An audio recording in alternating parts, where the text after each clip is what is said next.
So what I'm doing today is I'm out on the hill and I'm going to try and make a good cup of tea from something on the hill.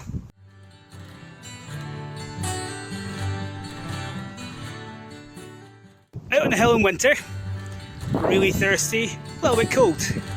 I'm going to think, if I use tea from the shop, it's got loads of carbon footprint.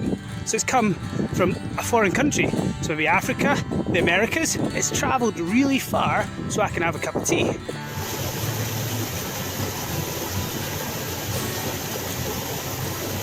We're searching for 3 things altogether. We're trying to hit spruce, gorse and also blackberry leaf. That'll make 3 awesome teas.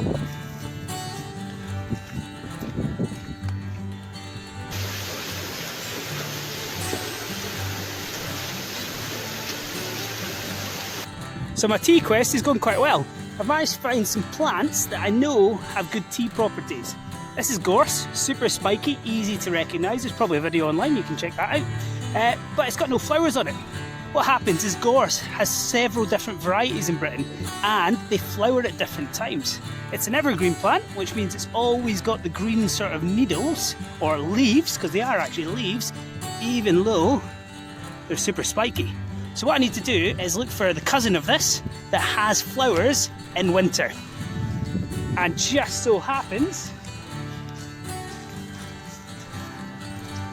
this one in here is flowering. So I can collect some of these flowers and I can make a tea out of them later. So I'm going to collect some just now.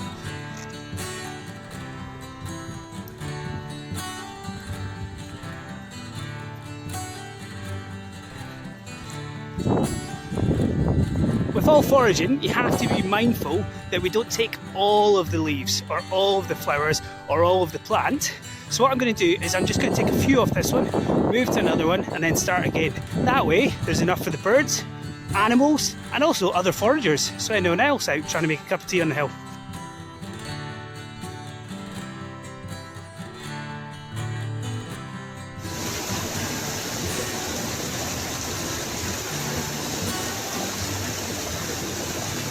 Okay, so here we are, we've got our spruce tree. Nice, easily identifiable. It has short, spiky, square needles, all starting with S, so the alliteration gives us spruce. S-S-S-S. Brilliant. So what I've got some scissors, because it's very spiky, and I'm going to chop off a few bits and then take them back so we can make a tea out of it.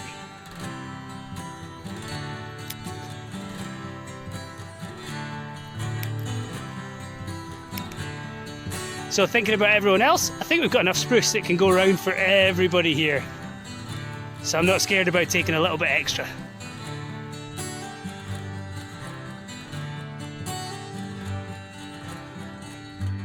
And bingo, I found my blackberry. So it's the last plant I was looking for and it's a common one.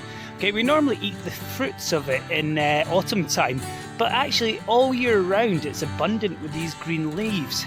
So those leaves can be used in a tea. We have to be careful with them because on the back of them and all along the branches are these awesome spikes, even on the back of the leaf. So rather than having a wee pickle of picking out thorns out of my tea, I'm just going to snip the sides of the leaves and collect those off, and that way I shouldn't have much issue with the thorns.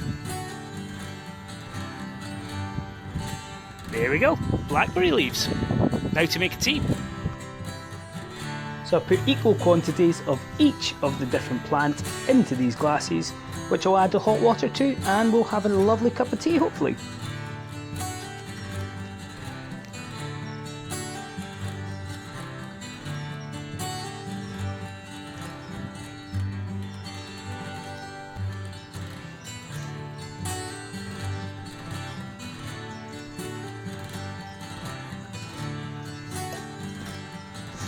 So I checked on the internet today and it said leave your tea to brew for about 3 minutes.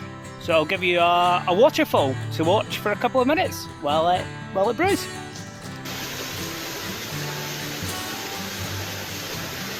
So there we have it. We've waited a few minutes and the teas have brewed.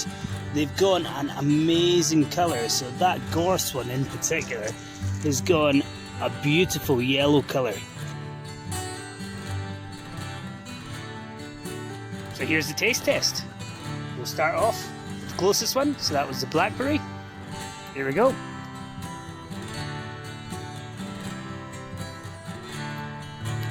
It's pretty good. It reminds me of like a darker tea, like an Earl Grey or something like that. It's got a nice sort of, it's quite a strong flavour actually, blackberry leaf. That's really pleasant. I'll leave some comments in the text below.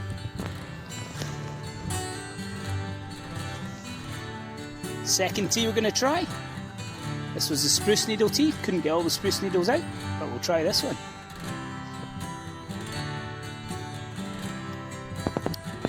Slightly different. Say, need another try.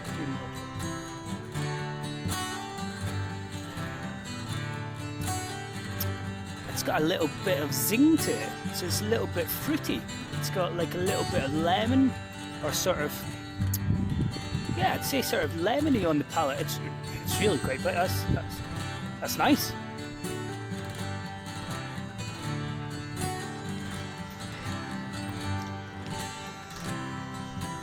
And last but not least, let's try the Gorse. It's got the craziest yellow colour. That is beautiful. There we go, so trying the Gorse. This is my first time trying Gorse tea.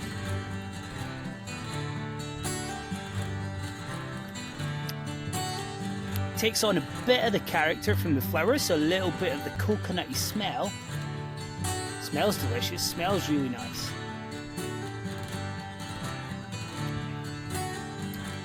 Little bit of sweetness. Actually, that's really good. I could drink a lot of that. I'm gonna have to. I've got lots.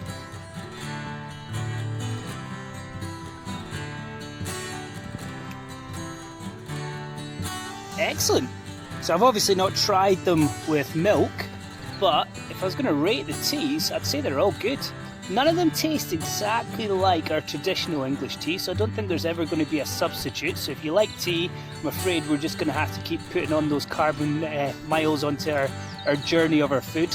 But the blackberry leaf tea, it's definitely the most tea-like flavour.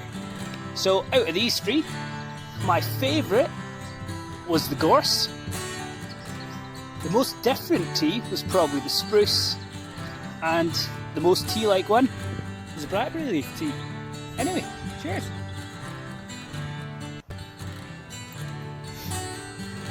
Ethical, close, not a lot of carbon footprint, just a boiled kettle, and we have tea. Hopefully you guys can get out sometime soon and you can have a wee adventure searching for some tea. Searching for tea has been tea-rific.